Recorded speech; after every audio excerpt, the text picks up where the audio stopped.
શું તમે સાંભળ્યું છે મીઠામાંથી બનેલી મૂર્તિ વિશે?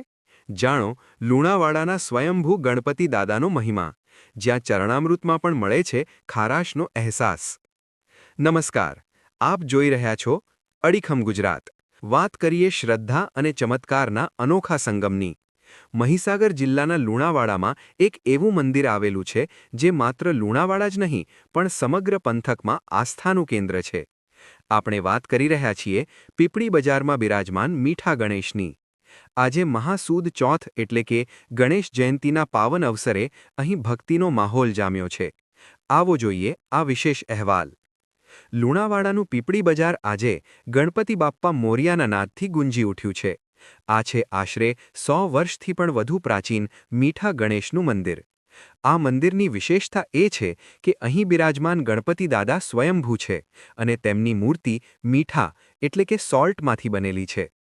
ભક્તોની અતૂટ શ્રદ્ધા છે કે દાદા સાક્ષાત ચમત્કારિક છે. નવાઈની વાત તો એ છે કે અત્યારે પણ જો ગણપતિ દાદાના ચરણને પાણીથી સાફ કરવામાં આવે તો તે પાણીનો સ્વાદ ખારો લાગે છે. બસ આ જ ચમત્કારના કારણે ભક્તો તેમને વહાલથી મીઠા ગણેશ તરીકે પૂજે છે. આજે ગણેશ જયંતીના દિવસે અહીં ભવ્ય ઉજવણી કરવામાં આવી. દાદાના જન્મોત્સવ નિમિત્તે મંદિરે વિશેષ પૂજા અર્ચના કરવામાં આવી હતી. ભક્તોએ કેક કાપી અને ફટાકડા ફોડીને દાદાનો જન્મદિવસ ધામધૂમથી ઉજવ્યો હતો. સંકટ ચોથ હોય કે ગણેશ જયંતી, અહીં ભક્તોનું ઘોડાપૂર ઉમટી પડે છે. કહેવાય છે કે આ ચમત્કારિક મૂર્તિના દર્શન માત્રથી શ્રદ્ધાળુઓની મનોકામના પૂર્ણ થાય છે. અત્રે ઉલ્લેખનીય છે કે આ જ ડેરી પર ગણેશ ચતુર્થીના દિવસે એક ભવ્ય પરંપરા જળવાયેલી છે. છેલ્લા 74 વર્ષથી અહીં ગણેશ ચતુર્થીએ 1008 લાડુનો હોમ મંત્રોચ્ચાર સાથે કરવામાં આવે છે, જે લુણાવાડાની ધાર્મિક ઓળખ બની ચૂક્યું છે. ચોક્કસથી, જ્યાં શ્રદ્ધા હોય ત્યાં પુરાવાની જરૂર નથી હોતી. મીઠા ગણેશના દર્શન કરીને ભક્તોએ આજે ધન્યતા અનુભવી છે. આ ભક્તિમય માહોલમાં બસ આટલું જ. વધુ સમાચારો માટે જોતા રહો અડીખમ ગુજરાત. નમસ્કાર. લુણાવાડા ખાતે પીપળી બજાર ખાતે આવેલ મીઠા ગણેશ દાદાનું જે મંદિર છે, બહુ પ્રાચીન મંદિર છે.